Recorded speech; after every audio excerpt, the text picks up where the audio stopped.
guys, it's your girl Moniquelenett, and I'm back with another video for my queens and my kings. If you're watching, no discrimination.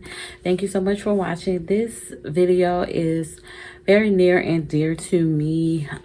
It was out of the sequence of what I was going to actually record. If you clicked on the title, then you know. These are just a few tips on how not to get scammed. So many times over the few months since I have been recording YouTube videos and then putting them up on my Facebook and doing things like that. I'll have people in my messengers and people that I know, they're saying they want to try to start a business and they try to get like freelance services and design services and logo services and things like that, and that they're out here getting scammed. And if you know me and if you watch any of my videos, I've done everything myself. I'm the DIY queen. The only thing I have not done myself is actually trademark my company.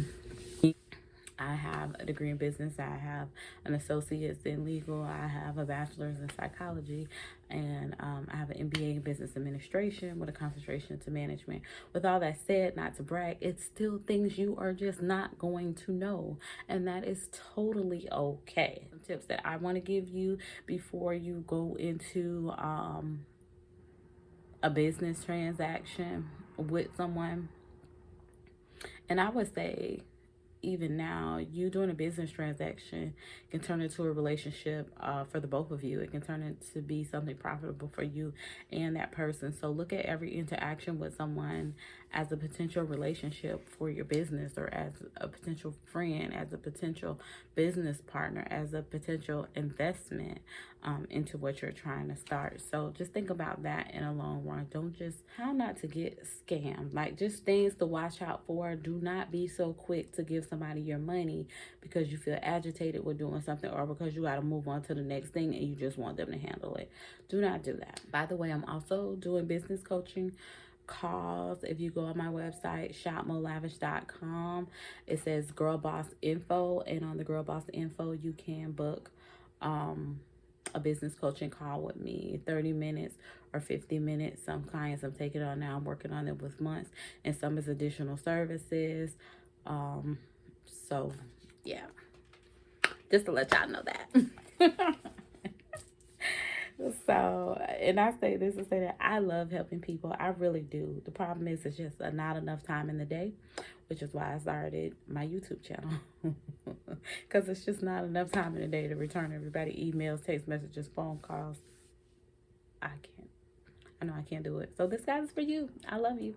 This info is for you. Okay, so 1, check a person reviews. Go on to their website and see if they're getting customer reviews back. See if it's recent customer reviews. See if there is examples on there of what they've done. Okay, if you're trying to hire someone in 2020 and they reviews is from 2015, something that happened within that time limit. I'm not sure what it is, but if your last review was 5 years ago, it's a no for me. And let me just say this, I have not hired a website developer because I have done it all myself, but I do hire people to do freelance work for me, and these are some of the things that I look for. So just to let you guys know that. So yeah, look at their reviews. Look in, even when you look at their reviews, if they have a rating, say they got a 4.5 rating, we all know 5 is the highest. So if they got a 4.5 rating, or 4.1, between 4.1 and 4.5, I need to read them comments. Not to say everybody's gonna have a 5, but between 4.5 and 5, I'll give you a little room for error. But 4.1 to 4.5 in ratings, I want to look at the comments and seeing what your actual customers are saying. IG. If you go on their IG, which most people have IG, if you hire a website developer, designer, logo maker, they don't have an IG at this point, that would kind of be a red flag to me. Something's going on. If you look on their thing and they have maybe about 6 pictures or about 8 examples, and they've been doing this for a while, so see if their work is current. See if they're followers. See if they got like real true followers that be like, yeah, thank you so much. I love my logo, blase, blase. And then if you look on another picture, they're on there liking stuff. If you look on there, that means they genuinely rock with that person and they love their work. It's nothing for them to follow them and say you like something and say, hey, you know, he did this design or she did this design for the website. When I start my other website or when I start my other business, I'm going to come back to them because I like their work. So you want to read their comments on IG as well and see if the same people are kind of rocking with them who has actually done work with them. Once you reach out to them, get a quote. Just get a quote, okay? Get a quote. To me, I just feel like a lot of people are just quick to throw money and just here fix it or here take care of it, and I've got to go do 10 other things. No, get a quote from somebody, right? How much would you charge to do X minus Z website? Get a quote from 2 to 3 people. Don't just go with one person. Okay? That's number 3. Get a quote first. Yeah. Even if your friend reference you to somebody or say, hey, this person is good, get a quote from them and still look around for your own people, because like we all know, your friend is a different person than you and their business might be different from yours, or it might be slightly the same, but you guys are going for a different target market. You're going for a different price range. You're going for different things. So it's not going to be exact cookie cutter. Yeah, I want it just like my friend XYZ and he did it good on hers, and so I just want it like that. I'm going to change the color. No, like really take the time and look at what your target market is and what's going to work best for your customer. And what are you going to be proud of when you give someone your website? Because giving someone your website now is like giving somebody your business address. Like when they go on there, do you want it to look like a regular cookie cutter website like everybody else? So just kind of get a quote and think about it. So what I mean by work out a payment plan is they say, okay, for me to do a website for you and in this manner, after you did the quotes and how everything is done, most of the time you get a quote, they'll tell you how the payment is going to work. So you'll kind of know from there. But if you have to ask, okay, how is the payment done? Am I paying through PayPal? Am I paying all of the payment up front, or can I pay half now and then can I pay half later, or can I do 3/4? Work with that person and see if you can kind of work out a payment plan. Even with corporations and bigger businesses and people that have money, nobody just throws the full amount at somebody and say, boom, I'm putting all my trust in you and you're going to deliver back this product. Only time people are throwing out amounts like that is when you have a relationship with that person, when you've been in business with that person for a while and you feel totally comfortable knowing, hey, I'm going to pay Tony from Design Inc. Co. because he always has my stuff together. I know what the budget is for this campaign and I'm just going to give Tony his money. Most of the time, it's pay half up front and then pay the other half once the work is done. Once you have approved the work, once all your modification and things and stuff like that are done, then you go ahead and you pay that final amount before they release that website to you, or before they release the artwork to you, or before they release things to you. Just a little tip. The next one, and this probably should be the first one, but I was just writing it in the way my mind should go.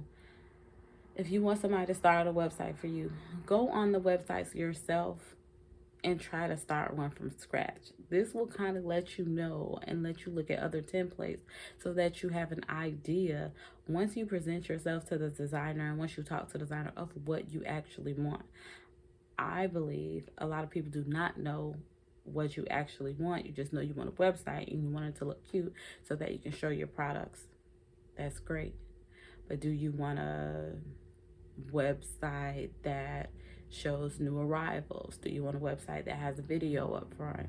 Do you want a website where it's like Macy's, where you can go in and say, hey, I want a color red, and they can just click on color red and filter through? Those are some things that I feel that you should play with and see up front before you even pay anyone to do this work. How are the payment going to be made? If they say Cash App,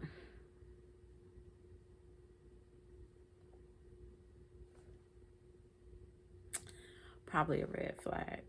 Probably a red flag. I would have to vote no on you're gonna do a website for me, but I'm paid through Cash App. No, just look at the payment methods. Cash App is easy, set up, quick, get in, get out, and they're gone. Zelle is Zelle is like a true payment method people are using now to avoid the fees. PayPal, I'm really good if you want me to pay you through PayPal. I feel like that's very trustworthy, and if something happened, PayPal will have my back to retrieve the money.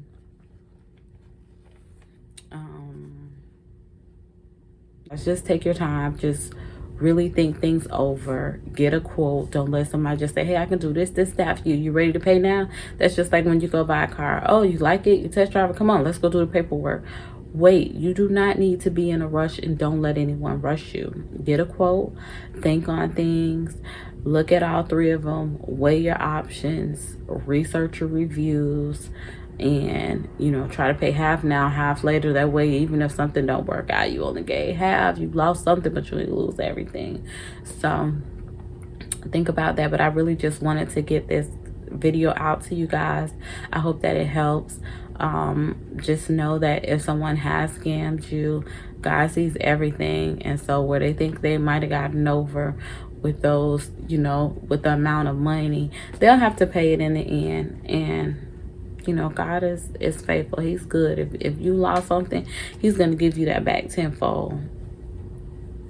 He's going to give you that back tenfold. He'll send someone along your way to say, hey, I'm sorry it happened. Hey, let me help you out. Help you out design a website. That wouldn't be me. Okay? It's not me. Just so you know. I do not enjoy designing websites. I do mine just out of the sheer passion that I have for my company and what I believe in. But it's really not my thing. But yeah, you guys really just take that into consideration. I hope this helps someone. If you're starting out in your business and you're really trying to see whether I should do it myself or pay somebody, I would say try it yourself first, and then go ahead, if your business is doing good and things like that, then go ahead and go back and reinvest. I will tell you guys this: not so much your website, it's your customer service, it's your quality of your products, it's how you're reinvesting your money back, it's your email list, it's your marketing. It's things of that matter that you should be trying to allocate your money into and protecting your assets.